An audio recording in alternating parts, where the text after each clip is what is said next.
Alhamdulillah, wassalatu wassalamu ala Rasulillah Sayyidina Muhammad ibn Abdillah wa ala alihi wa sahbihi wa man wala wa la hawla wa la quwwata illa billah, amma ba'd. Hadratul mukarramin, ma'asyiral ulama al-fudala, ma'asyiral asatidzah al-kurama, bapak-bapak, ibu-ibu yang dirahmati oleh Allah Subhanahu wa taala.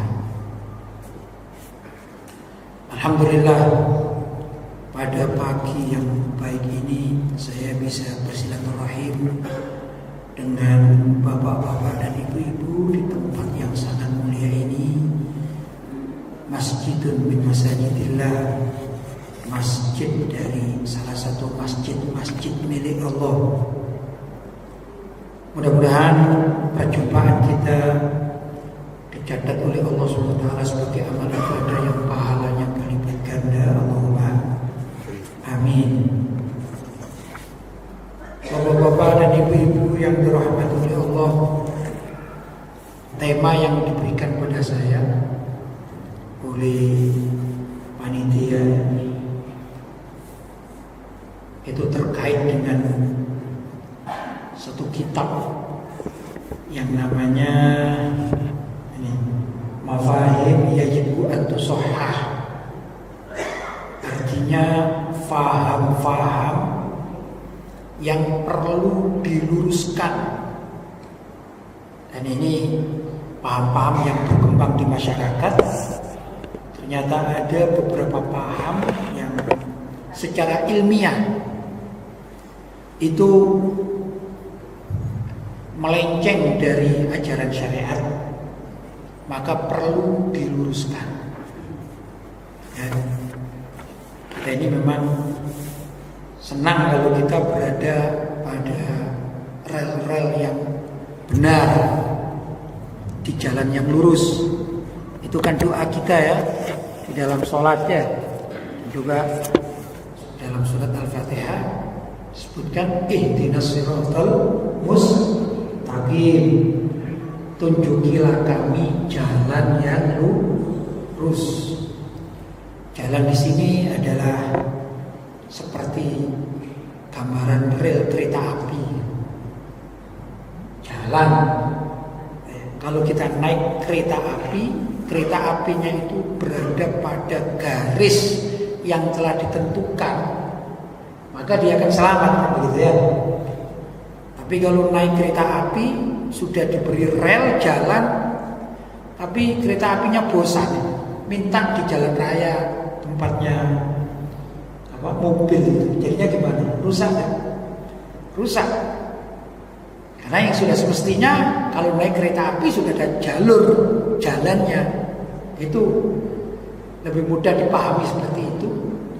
Ya, agama pun semacam itu. Mari kita beragama sesuai dengan rel-rel yang telah ditentukan. Rel-rel yang boleh, rel-rel yang tidak boleh di mana, rel-rel yang boleh di mana. Adapun doa kita, ihdinas siratal mustaqim, tunjukilah kami jalan atau garis yang lurus. Mudah-mudahan kita semua berada pada garis yang lurus, ya. Nah, dalam beragama ini senantiasa benar menurut syariat. Baik, ini kitab dikarang oleh guru saya Abu Yasin Muhammad bin Alawi Al-Maliki Al-Hasani. Beliau adalah seorang ulama Ahlussunnah wal Jamaah yang bermukim di Makkah Al-Mukarramah, asli penduduk Makkah. Dan alhamdulillah saya berkesempatan belajar pada beliau mulai tahun 1983 pulang 1991, karena ada perang Harbul Khalij, perang Teluk, ya, yang pernah kita dengar antara negara-negara yang bersatu dengan Saudi dengan negara-negara yang bersatu dengan Irak. Akhirnya terjadi perang Irak dan Kuwait termasuk kelompoknya Saudi. Nah, itu kan pernah terjadi ya. Saat itulah ada gonjang-ganjing di negara-negara Arab. Kemudian saya pulang. Walaupun masih kepingin menimba ilmu di sana sebenarnya, tapi kondisi sehingga waktu itu saya memilih untuk kembali ke tanah air. Baik, Bapak-bapak dan Ibu-ibu, saya tidak akan membaca semua, tentu karena ini kitabnya besar ya, dan tidak efektif kalau dibaca satu persatu. Saya mengambil satu tema, saya terangkan tentang masalah ziarah kubur. Dalam satu hadis diterangkan yang dinukil oleh Abu Yazid Muhammad bin Alwi al-Maliki tentang hadis la tushaddur rihal illa ila thalathati masajida al-masjidil haram wa masjidi hadza wal masjidil aqsa. Ini hadis Nabi Muhammad SAW. Hadis ini tidak terkait langsung dengan ziarah kubur, tapi ada korelasinya dengan ziarah kubur. Ya. Sedangkan saya ingin membahas tentang ziarah kubur, hanya saja lewatnya adalah lewat hadis ini, la tushaddur rihal, tidak diperkenankan. Ar-rihal itu safar. Apa rihal? Safar apa safar? Bepergian ya. Illa kecuali ila ke salasati masajidah, ketiga masjid. Tidak dianjurkan seseorang itu bepergian kecuali menuju tiga masjid. Pertama al-Masjidil Haram, yaitu Masjid Haram Makkah. Wa masjidi hadza, dan masjidku ini kata Nabi yaitu Masjid Nabawi. Al-Masjidil Aqsa, dan Masjid Al-Aqsa yaitu masjid di Palestina. Ini hadis sebenarnya bukan larangan seseorang itu bepergian, tapi ini adalah anjuran terkuat. Karena siyaqul kalam bil lughatil arabiyyah, susunan kalimat atau ucapan dengan bahasa Arab itu artinya luas. Artinya luas. Sama juga dengan bahasa Indonesia atau bahasa milik kita daerah ya. Ada kalimat-kalimat yang dipergunakan oleh masyarakat tidak seperti tekstual, tidak seperti arti lafadznya ini. Misalnya begini, ada seorang yang suka mencuri tertangkap, maka dia diberi julukan panjang tangan. Orang ini panjang tangan. Itu bukan berarti tangannya 3 meter gitu, bukan. Tapi arti panjang tangan ya, ini adalah satu istilah bagi orang yang suka mencuri ya. Jadi nggak bisa kita kalau melihat satu kata-kata kalimat, misalnya di masjid ini ada tulisan para jamaah masjid, janganlah kalian menjadi orang yang panjang tangan. Kemudian diartikan, oh berarti kalau ada orang datang ke masjid ini harus tangannya dikasih meteran gitu ya. Kalau lebih daripada 1 meter berarti ini panjang tangan, tidak boleh masuk masjid. Bukan begitu maksudnya. Jelas ya? Demikian juga dalam hadis-hadis, bahkan dalam ayat-ayat Al-Quran tertentu itu ada ayat-ayat atau hadis-hadis yang tidak bisa diterjemahkan tekstualnya, tapi menjadi pemahaman secara umum di kalangan para sahabat. Maka di sini hadis la tushaddur rihal tidak diperkenankan untuk bepergian itu kecuali kepada 3 masjid, yaitu Masjid Haram Makkah dan Masjid Nabawi, masjidku ini kata Nabi, dan Al-Masjid Al-Aqsa. Itu maksudnya adalah bila mana seseorang itu memungkinkan untuk pergi ketiga masjid ini, itu dahulukanlah. Karena kadang-kadang ada orang ini kaya, dia mampu dia, punya uang dan bisa sampai, tapi dia pergi jauh musafir ke Eropa, ya, ke Amerika, ke Eropa. Padahal dia adalah seorang muslim. Mestinya dulukan pergi ke mana? Makkah, yaitu ke Masjidil Haram. Ya untuk apa? Ya untuk umroh, untuk haji. Kalau sekarang mungkin haji agak sedikit susah karena ada kota gitu. Yang mungkin yang paling masuk akal adalah umroh. Pergi umroh. Jangan pergi ke Eropa kalau engkau mampu. Kamu pergi ke Masjid Nabawi, jangan ke Chicago, jangan. Ya. Dan kamu pergi ke Masjidil Aqsa, jangan ke Jerman. Itu pun bukan berarti kita dilarang pergi ke Amerika, bukan berarti dilarang pergi ke Chicago atau ke Jerman. Tapi dulukanlah, ya.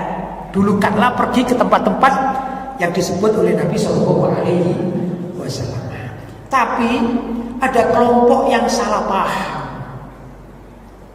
yaitu kelompok pengikut Syekh Muhammad bin Abdul Wahab An-Najdi dari Najd. Najd itu kalau sekarang bisa dikatakan daerah-daerah Riyadh, Ahsa, Riyadh, itu namanya Najd. Najd itu, nah, di sana ada Hijaz, ada Najd. Mungkin kalau di Indonesia ini ada provinsi gitu ya. Nah, provinsi Riau, provinsi Jawa Timur, tapi kotanya kan banyak, ya kan? Di Riau ini ada apa? Pekanbaru, ada Dumai, ada dan lain sebagainya. Tapi namanya satu tempat namanya Riau gitu ya. Jadi saya permudah yang namanya Najd itu walaupun tidak sama sekali, tidak sama tepat seperti yang di sini, tapi gambarnya Najd itu seperti provinsi gitu ya. Ada beberapa kota di sana. Nah ini An-Najdi dikatakan orang yang lahirnya di sebut saja provinsi Najd, sudah namanya Syekh Muhammad bin Abdul Wahab. Siapa Muhammad bin Abdul Wahab? Ini dijuluki oleh tokoh-tokoh dari Saudi Arabia atau dari Makkah, seperti Sayyid Ahmad Zaini Dahlan itu menulis tentang Wahabi, ya. Jadi pengikut Syekh Muhammad bin Abdul Wahab dijuluki kaum Wahabi. Dan kaum Wahabi ini salah satu ajarannya adalah melarang orang datang ziarah ke kuburan Nabi Muhammad dan kuburan-kuburan lainnya. Kata mereka, kalau engkau datang ke Makkah, datang saja ke Masjidil Haram untuk tawaf, untuk sholat. Kalau engkau datang ke Masjid Nabawi, datang saja ke Masjid Nabawi untuk sholat dan berdoa. Jangan untuk ziarah ke makam Nabi. Karena perintahnya adalah ziarah, perintahnya adalah ar-rihal, la tusyaddur rihal. Jadi kamu tidak perlu ziarah ke makam Nabi. Itu kan salah pemahaman. Ya, padahal bukan itu maksudnya. Ya. Kalau kamu mau pergi saja ke Masjidil Aqsa, ya di sana sholat dan berdoa. Maka banyak orang-orang Ahlussunnah wal Jamaah, termasuk juga orang Indonesia, kalau datang ke Madinah, kalau datang ke Mekah ya sudah tawaf, alhamdulillah ya, umroh, dia melaksanakan tawaf dengan i'tikaf, ngaji di situ, itu sudah umum lah seperti kita masuk di masjid-masjid kita ya. Tapi begitu masuk di Masjid An-Nabawi, itu kalau ziarah Nabi diusir-usir itu. Betul? Karena mereka mengatakan kamu datang ke sini jangan ziarah, perintahnya bukan ziarah, kata mereka. Paham ya? Maka kita kalau ziarah kepada kuburan Nabi Shallallahu Alaihi Wasallam pasti sudah mendapatkan diadab dan segala macam. Itu salah paham di dalam memahami teks hadis Nabi Shallallahu Alaihi Wasallam. Padahal Nabi sendiri itu juga perintah tentang ziarah kubur. Kata Nabi, kuntu ziyaratil kubur ala fazuruha. Kata Nabi, dulu di awal-awal kalian masuk Islam, wahai sahabat-sahabatku, itu tampilannya ya. Kalian belum memahami Islam dengan sempurna. Aku pernah melarang kalian untuk ziarah kubur. Karena waktu itu, ini zaman awal, sebelum kalian masuk Islam, kalian kan orang-orang penyembah berhala. Aku khawatir kubur-kubur itu kalian jadikan berhala juga. Dan berhala di zaman itu kan banyak. Ada namanya Al-Lata, ada namanya Al-Uzza, ada namanya Hubal, ada yang namanya dan lain sebagainya, banyak. Kata Nabi, di awal kalian masuk Islam, aku khawatir nanti orang-orang yang di dalam kuburan itu engkau jadikan berhala. Bapak-bapak dan ibu-ibu yang dirahmati oleh Allah, sebenarnya kalau kita membaca sejarah, nama-nama Al-Lata wal Uzza, Hubal dan lain sebagainya yang disembah oleh orang-orang jahiliyah atau orang-orang Quraisy. Jahiliyah Quraisy, kafir Quraisy, ya, dikenal sebagai kafir Quraisy. Itu dulunya adalah tokoh-tokoh di zaman nabi-nabi terdahulu, tapi tokohnya ini sebagian adalah tokoh kafir, ya. Sebagian ada yang memang tokoh ini tokoh orang soleh, hanya pengikutnya salah. Seperti kalau kita bicara tentang Nabi Isa, siapa tidak kenal Nabi Isa? Nabi Isa itu nabinya umat Islam, betul atau tidak? Tapi ada pengikut Nabi Isa yang salah jalan, kemudian menjadikan Nabi Isa sebagai Tuhan. Maka pengikut Nabi Isa yang salah jalan itu dikatakan orang-orang Nasrani. Kan begitu. Bukan Nabi Isa-nya yang salah, bukan. Jelas ya? Demikian juga zaman dahulu kala ada tokoh-tokoh bernama Hubal, ya, bernama Al-Lata, Al-Uzza dan lain sebagainya. Itu tokoh-tokoh di zaman dahulu kala. Jadi jauh-jauh hari sebelum Nabi dilahirkan itu ada. Sehingga oleh orang-orang kafir Quraisy nama-nama itu disematkan kepada berhala-berhala, kemudian disembah. Nabi tahu. Karena itu di awal-awal orang-orang masuk Islam, itu para sahabat masuk Islam, Nabi khawatir nanti kalau mereka ziarah kubur, jangan-jangan yang di dalam kuburan itu juga nama-namanya akan dijadikan berhala. Maka dilarang oleh Nabi, kamu jangan ziarah kubur, karena kekhawatiran Nabi. Jelas ya, ini larangannya begitu.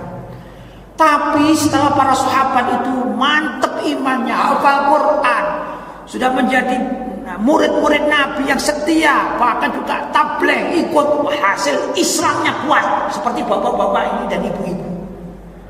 Ya, saya tanya bapak-bapak dan ibu-ibu, kalau ziarah kubur itu apakah pemilik kuburnya kita jadikan Tuhan? Enggak kan? Enggak, karena kita tahu kita datang sana untuk berdoa kepada Allah agar yang punya kuburan ini mendapatkan berkah. Kan begitu. Kita doakan Allahumma ighfir lahu wa'afihi wa'fu anhu. Allahumma ighfir lahu, ya Allah ampunilah dia yang ada di kuburan ini. Allahumma ighfir lahu wa'afihi, berilah keafiatan di dalam kuburan, kesenangan. Allahumma ighfir lahu wa'afihi wa'fu anhu, ampunilah dia.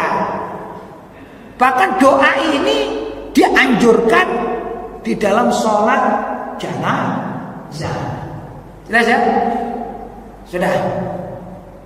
Setelah Nabi tahu bahwa umat Islam pada periode kesekian, dan Nabi tahu bahwa umat Islam ini tidak akan menyembah kuburan. Paham sudah Nabi. Ya, seperti sekarang saya ini paham sekali kalau bapak-bapak aswaja ini, ibu-ibu aswaja itu saya paham sekali, mengerti. Karena saya hidup bersama mereka bahwa bapak-bapak, ibu-ibu kalau ziarah kubur bukan menyembah kubur. Paham saya. Wong saya aja paham, apalagi Nabi Muhammad sallallahu alaihi wasallam. Maka beliau kalau sekarang dikatakan meralat lah, tapi memperbarui fatwa karena sudah sesuai dengan kenyataan. Dikatakan kuntu nahaitukum an ziyaratil kubur, dulu aku pernah melarang kalian untuk ziarah kubur. Alah, tapi sekarang alah, ketahuilah dalam kutip karena kalian akidahnya sudah selamat, fazuruha, hendaklah kalian ziarah kubur. Ya, sudah. Jadi hadis ini berbeda dengan urusan ziarah kubur. Hadis ini adalah hadis terkait dengan afdoliyah. Orang itu kalau punya kesempatan mana didahulukan. Ya, kalau orang Indonesia kita nggak bisa mau pergi ke Mekah, susah juga, uang nggak ada, izin, paspor aja belum punya. Terus apa kita nggak boleh untuk pergi-pergi ke tempat yang berbarokah? Atau kalau kita katakan di Indonesia ini ada masjid-masjid yang bagus-bagus, ya. Kalau di Jakarta ada Masjid Istiqlal, kita punya uang, kita punya hajat kemana? Ke Jakarta. Masa kita tidak boleh Masjid Istiqlal? Jangan pergi jauh-jauh, nggak boleh itu. Masjid itu harus 3 saja yang diziarahi: Masjid Nabawi, Masjidil Haram, sama Masjid Al-Aqsa. Masa begitu? Enggak kan? Boleh enggak kita dari sini pergi ke Jakarta ke Masjid Istiqlal? Boleh enggak? Boleh. Siapa yang melarang? Enggak ada yang melarang. Syariat enggak melarang. Nabi Muhammad enggak melarang. Cuman kadang-kadang yang melarang itu orang Wahabi kadang-kadang. Ya, masalahnya di situ. Ya. Jangan. Ini yang diperintahkan cuman 3 masjid saja. Begitu pemahaman kita. Paham ya? Tuh. Maka tatkala kita pergi ke Masjid An-Nabawi, di sana ada makom Nabi Muhammad sallallahu alaihi wasallam. Kalau Nabi saja perintah agar kita ziarah kubur kepada orang-orang dari kerabat kita yang sudah meninggal dunia, bagaimana dengan ziarah kepada makam beliau sendiri? Maka ada fadilah-fadilah yang besar. Antara lain dalam suatu hadis, walaupun hadis ini tidak sahih, hadis yang boleh diamalkan itu tidak harus hadis yang sahih. Pembagian hadis tentang apakah hadisnya sahih, hadisnya hasan, hadisnya dhaif, ya. Itu yang membagi bukan Rasulullah. Bukan Rasulullah yang membagi, apalagi Al-Quran. Tidak ada pembagian hadis, itu tidak ada. Jelas? Tapi yang membagi adalah para ulama pada generasi, mungkin bisa dikatakan generasi ketiga. Ulama salaf ya, generasi ketiga. Generasi itu kalau satu generasinya 1 abad ya, jadi abad-abad ketiga gitu ya. Atau keempat, ketiga dan keempat. Itu generasinya setelah Imam Bukhari radhiyallahu ta'ala.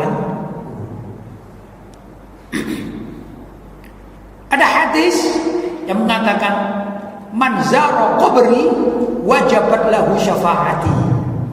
Siapa orang yang ziarah ke makam kuburanku, kata Nabi, wajabat lahu syafaati, maka wajib baginya mendapatkan syafaatku. Kita umat Islam Ahlussunnah wal Jamaah meyakini tentang adanya derajat hadis. Pertama, mengamalkan urusan akidah. Akidah itu ketauhidan. Itu harus menggunakan apa ya? Ayat atau hadis yang pertama itu mutawatir namanya. Mutawatir itu hadis yang diriwayatkan oleh kelompok besar, diterima oleh kelompok besar, diterima oleh kelompok besar sampai pada kita. Saya contohkan hadis mutawatir ya. Bahwa bentuknya Ka'bah itu adalah segi 4. Betul ya? Bukan loncong ya, bukan loncong. Setiap jamaah haji yang datang dari Mekah bercerita, orang Riau bercerita, aku tanya, Gimana sih bentuknya Ka'bah itu? Lonjong atau kotak persegi? Oh, kotak persegi 4, kan begitu ya? Semua jamaah Rio mengatakan begitu. Jamaah mana ya?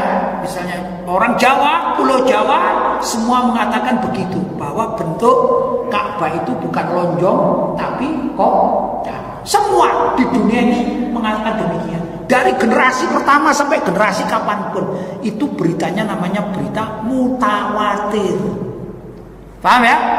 Dengan ayat-ayat Al-Quran beritanya mutawatir. Hadis-hadis sebagian namanya beritanya mutawatir, sebagian hadis. Maka kalau ada hadis ini mutawatir, dia wajib diterima. Wajib diamalkan, wajib diterima. Sudah. Yang kedua, ada hadis ahad, hadis perorangan, tidak kelompok banyak. Tapi yang menyampaikan ini adalah orang yang thiqah, orang yang kuat. Contoh saya katakan dalam rumah tangga, orang yang paling kuat dalam rumah tangga di dalam bab nasab itu ibu. Ya, misalnya ini, mohon maaf ini ya. Kalau ada seorang ibu mengatakan, oh anakku yang bernama Ahmad ini bapaknya namanya Abdullah, maka kita terima karena yang bicara ibu. Ya. Mungkin ibunya ini, sang ibu ini pernah menikah 3 kali misalnya. Maka berita dari ibu namanya namanya thiqah. Paham? Berbeda dengan ayah. Ayah ini ada yang thiqah, ada yang tidak. Karena kadang-kadang istrinya banyak, bahkan bukan sekedar istrinya, selingkuhannya juga banyak. Sehingga tidak hafal ini anaknya siapa ini ya. Betul? Ini apa betul anakku atau bukan? Ya dah. Tapi kalau sang ibu pasti tahu dia, oh aku berselingkuh dengan sana, oh aku menikah dengan sana, oh ini adalah anaknya suamiku yang namanya ini. Paham ibunya, betul? Ini ringkas gampangnya, sudah ya, namanya thiqah. Kalau tetangga yang bicara ini belum tentu thiqah. Kadang ada tetangga itu yang bicara bisa diterima, kadang cuman kemungkinan besar 80%, maka namanya hadisnya hasan. Yang pertama tadi kalau ibu yang bicara namanya hadisnya sahih. Kalau tetangga yang memberitahu boleh diterima, tapi diragukan juga boleh karena tetangga tidak tahu persis. Betul? Saya katakan ini kalau berita dari tetangga saya sebut saja namanya hadisnya hasan. Amin. Kalau orang jauh, saya kan hidup di Malang, tiba-tiba saya mengatakan tentang ibu-ibu yang ada di sini. Oh, ibu ini punya anak namanya fulan, begini. Itu bisa dikatakan dhaif karena belum tentu tahu ya, apalagi ketemu cuma sekali. Ini saya takribul faham ya, memudahkan. Tapi ada tapi di dalam kaidah hadis Nabi Shallallahu Alaihi Wasallam menurut para ulama, 3 derajat ini boleh diamalkan. Pertama, bukan 3 derajat, 4 derajat ya. Pertama mutawatir, kedua hadis sahih, ketiga hadis hasan, keempat hadis dhaif. Itu boleh diamalkan semuanya. Cuman ada pembagian-pembagian tersendiri. Dalam ilmu kedokteran tentang anak nasab tadi begitu juga ada DNA. Kalau ibu yang bicara mungkin tidak perlu tes DNA. Ini anakku dari bapak itu, tidak perlu tes DNA karena thiqah. Jelas? Tapi kalau sang ayah yang bicara mungkin perlu tes DNA. Ya. Ini kalau terjadi keributan, misalnya rebutan anak itu kan perlu tes DNA. Kan sekarang terjadi. Kalau tetangga yang bicara sebagai saksi bolehlah untuk kesaksian di mahkamah pengadilan. Adapun kebenarannya belum tentu karena tetangga. Tapi tetangga itu penting, betul? Demikian dan seterusnya boleh diamalkan. Baik ya. Jadi hadis 4 derajat apa tadi? Mutawatir, sahih, hasan. Ini para ulama mempergunakannya pada amalia yang urusan wajib-wajib, halal haram, ya. Apa ya? Ini wajib ini tidak boleh, ini itu biasanya menggunakan 3 derajat ini. Apa itu? Mutawatir, sahih, dan hasan. Sedangkan untuk hadis dhaif itu boleh diamalkan untuk fadhailul amal, amalan yang baik, akhlak. Orang ziarah itu kan tidak wajib kan? Tapi orang yang mempunyai ayah, mempunyai ibu, sudah wafat, kemudian tidak dijenguk sama sekali, ini namanya anak yang kurang baik. Benar? Kepingin baik, jenguklah kuburan ayah dan ibumu. Bersihkanlah. Namanya merawat. Ini bukan wajib. Jadi tidak perlu hadis mutawatir, tidak perlu hadis sahih, dan juga tidak perlu hadis hasan. Cukup dengan hadis dhaif, namanya fadhailul a'mal. Adapun hadis tadi manzaro qabri, siapa orang yang ziarah ke kuburanku, kata Nabi, wajibat lahu syafaati, wajib atasnya mendapatkan syafaatku kelak di akhirat. Ini bukan kewajiban, tapi andai kata kita mau dan ingin mendapat syafaat Nabi, dianjurkan untuk ziarah kuburan Nabi. Ini kuburan Nabi. Tadi ada perintah hadisnya sahih. Apa itu? Kuntu nahaitukum an ziyaratil kubur. Dulu aku melarang kalian untuk ziarah kubur. Ala fazuruha. Setelah kalian kuat imannya, maka sekarang hendaklah kalian berziarah kubur. Nabi secara mutlak kuburan siapa? Ya kuburan orang-orang tua kita, yang penting muslim. Kuburan saudara-saudara kita, ya, yang penting muslim, kan begitu. Terus bagaimana dengan kuburan Nabi? Ya pasti lebih ditekankan lagi. Kalau orang tua kita saja kuburannya perlu diziarahi, apalagi kalau kita mampu pergi ke Madinah, maka sudah selayaknya seseorang yang pergi ke Madinah itu mendahulukan ziarah ke makam Rasulullah SAW. Ya. Jadi bagaimana hukumnya ziarah kubur? Hukumnya adalah sunnah. Apakah ziarah kubur itu tidak menyebabkan kemusyrikan? Tidak, bagi orang yang paham Ahlus Sunnah wal Jamaah. Karena tidak ada orang Ahlus Sunnah wal Jamaah yang menyembah kuburan, artinya menjadikan penghuni kuburan sebagai Tuhan, tidak. Siapa yang menjadikan penghuni kuburan sebagai wakil-wakil Tuhan, saya katakan dianggap sebagai wakil Tuhan, adalah aliran sesat. Kalau ada orang datang ke kuburan, kemudian menjadikan kuburan itu sebagai yang mistis, ya orang-orang punya apa ini, pemahaman apa kayak terhadap Nyai Roro Kidul, kayak gitu-gitu ya, mistis-mistis. Lah ini ada memang yang mencari kekuatan pada kuburan atau tempat-tempat angker, ini yang tidak boleh. Karena itu namanya bukan ziarah, namanya minta kepada kuburan angker. Ini yang tidak boleh. Itu yang ditakutkan oleh Nabi. Tapi kalau ahli masjid, jamaah masjid, apakah ada jamaah masjid ini yang kemudian mengantarkan tumpeng ya ke tempat-tempat angker, tempat-tempat kemurtatan? Kan tidak ada. Yang namanya jamaah masjid, ya sudah, kalau ada tumpeng dimakan di masjid bersama-sama, betul? Tumpeng boleh, tapi gimana meletakkannya? Kalau tumpeng jadikan sesajen dan diyakini tumpeng itu mendatangkan roh atau mendatangkan kekuatan gaib, jin lah begitu. Kemudian dengan kekuatan gaib itu minta, wahai tuan Brontal misalnya ya, saya kepingin sakti dan saya kepingin kaya sekarang mendadak, bagaimana caranya? Nah, ini namanya pesugihan. Itu yang tidak boleh. Kalau jamaah masjid beli tumpeng buat apa biasanya? Untuk maulid Nabi, dimakan di mana?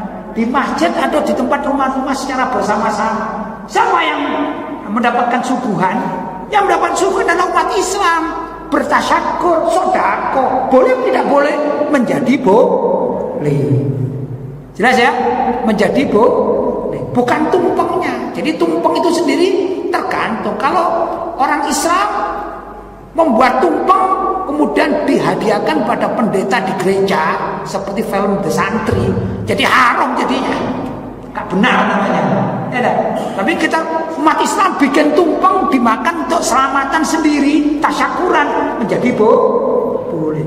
Orang Islam bikin tumpeng dihantarkan ke sesajen-sesajen pesugihan, maka haram jadinya, bisa musyrik. Paham ya?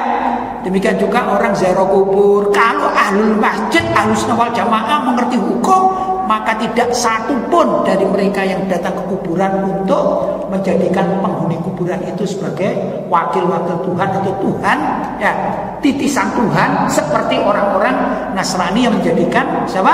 Nabi Isa sebagai titisan Tuhan atau Tuhan berbentuk manusia dan lain sebagainya. Itu perbedaan umat Islam dengan orang-orang di luar Islam, dan juga perbedaan umat Islam dengan aliran-aliran sesat. Kita mengikuti Nabi, kita ziarah kubur, namanya ziarah. Apa sih arti ziarah? Zaro ya zuru ziaratan, menengok. Bahasa lagi sowan, ya. Ziarah, apa lagi ya biasanya? Mengunjungi, kan begitu ya? Mengunjungi. Kalau sudah di kuburan, kita berdoa kepada Allah. Kalau kebetulan kuburannya itu ada kotor, kotoran apa? Kita bersihkan, betul?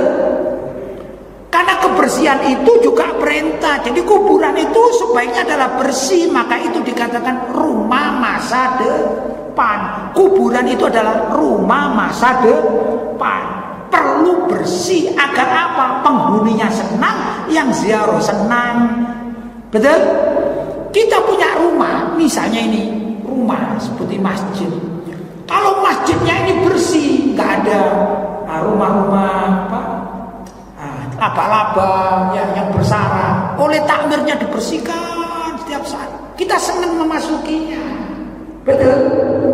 Tapi kalau masjid ini kotor, jangankan apa itu namanya, rumah laba-laba, sana laba-laba, di situ burung walet misalnya, di situ ada apa namanya, tempatnya bertelurnya burung merpati, apa namanya, bukan sangkar, apa? Sarang, ada sarang merpati misalnya, dibiarkan saja. Kemudian ada orang makan di sini, ini masjid ini ya, habis makan sampahnya taruh di pojok sana, di situ, dan lain sebagainya. Senang nggak masuk masjidnya? Nggak senang jadinya. Walaupun ini masjid, jadi nggak senang masuk masjid gara-gara masjidnya kotor, takmir masjidnya tidak bertanggung jawab. Tapi kalau sekarang ini masjid apa ini? Hidayatullah, tempatnya bersih, indah, ya. Mudah-mudahan setelah saya pulang dari sini catnya diperbarui. Jadi kalau saya datang ke sini lagi catnya sudah bagus, ya dah. Semakin betah. Paham? Demikian juga kuburan. Kuburan itu kalau bersih, bagus, yang ziarah senang, yang di dalamnya juga senang. Ya, karena itu namanya ziarah. Sudah, bukan ibadah, bukan na'budul kubro, bukan kita datang menyembah kuburan, tapi ziaratul kubri, ziarah ke kuburan. Orang ziarah ya begitu, mencari tempat yang dia senangi, nyaman. Betul? Seperti memilih masjid. Kadang-kadang kita mau sholat, ada dua masjid, yang satu kecil musolala, itu kotor karena nggak terawat, yang satu bersih, ya, yang satu bersih. Secara naluri manusia, kita memilih tempat yang bersih daripada tempat yang jorok atau kotor, walaupun sama-sama masjid, begitu ya. Tapi bukan berarti masjid yang kebetulan belum dibangun kita tidak boleh masuk, enggak, cuma naluri manusia. Paham ya? Maka kita mencari ke tempat yang bagus, itu juga ada nilai ziarah, mengunjungi. Ya. Jadi perintah Nabi bahwa kita ini perlu untuk ziarah kubur, banyak hal yang bisa kita lakukan. Antara lain berdoa, ya berdoa di makam pekuburan itu pasti. Yang kedua, para sahabat radhiyallahu taala anhu itu minta, seperti Sayyidina Abdullah bin Umar itu minta wasiat. Beliau wasiat, kalau aku mati bacakan pembukaan surat Al-Baqarah dan penutupannya. Kalau aku mati, bacakan di atas kuburanku pembukaan surat Al-Baqarah, yaitu Alif Lam Mim dzalikal kitabu la raiba fihi hudal lil muttaqin alladzina yu'minuna bil ghaibi wa yuqimuna sholata wa mimma razaqnahum yunfiqun. Sampai itu ya. Wa khawatimnya, dan akhirnya akhir surat Al-Baqarah, lillahi ma fis samawati wa ma fil ardh wa in tubdu ma fi anfusikum aw tukhfu yuhasibukum billah, al-ayat seterusnya. Menurut sebagian ulama, pembukaan surat Al-Baqarah itu dibacakan di bagian kepala. Jadi kalau kita menguburkan mayit itu, kalau kita di Indonesia, enaknya di Indonesia ya, di Indonesia. Kepalanya di sebelah mana? Utara atau barat atau timur atau selatan? Utara ya. Terus badannya menghadap kemana Pak? Barat kan gitu ya. Ini kalau kita bicara Indonesia lebih mudah ya. Semuanya maksudnya barat itu kiblat maksudnya, tapi lebih memudahkan gitu ya. Nah, karena kepalanya sebagian utara gitu ya, maka membaca pembukaan surat Alif Lam Mim itu di sebelah utara. Karena bagian kepala ya. Sedangkan penutupannya itu di bagian selatan, yaitu kaki. Itu wasiat Sayyidina Abdullah bin Umar. Berarti apa?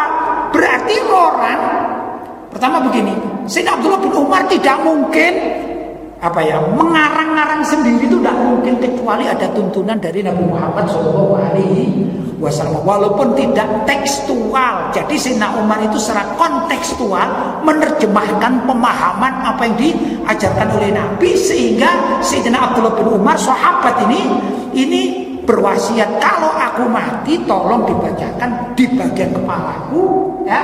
Kurang lebih begitu artinya ya, pembukaan surat Al-Baqarah, dan di bagian kakiku adalah penutupan surat Al-Baqarah. Yang jadi masalah berarti orang ke kuburan ngapain, termasuk juga baca ayat-ayat Al-Quran. Itu dicontohkan oleh sahabat Nabi, murid Nabi. Nah, kalau ada yang mengingkari orang baca Al-Quran di kuburan, berarti mengingkari amalia para sahabat Nabi. Ini jelas aliran yang salah. Jelas ya? Maka saya katakan orang Wahabi kebanyakan itu mengingkari ziarah kubur, apalagi baca Al-Quran di kuburan, ingkar ya. Padahal para sahabat mengamalkan semacam itu. Kita adalah pengikut para sahabat, yang para sahabat itu adalah murid langsung dari baginda Nabi Muhammad Sallallahu Alaihi Wasallam. Bapak-bapak dan ibu-ibu yang dirahmati oleh Allah SWT, pada sesi yang pertama ini prolog saya, mudah-mudahan ada manfaatnya. Bila mana nanti ada tanya jawab silahkan. Maka saya tutup dulu prolog ini dengan ucapan wassalamualaikum warahmatullahi wabarakatuh.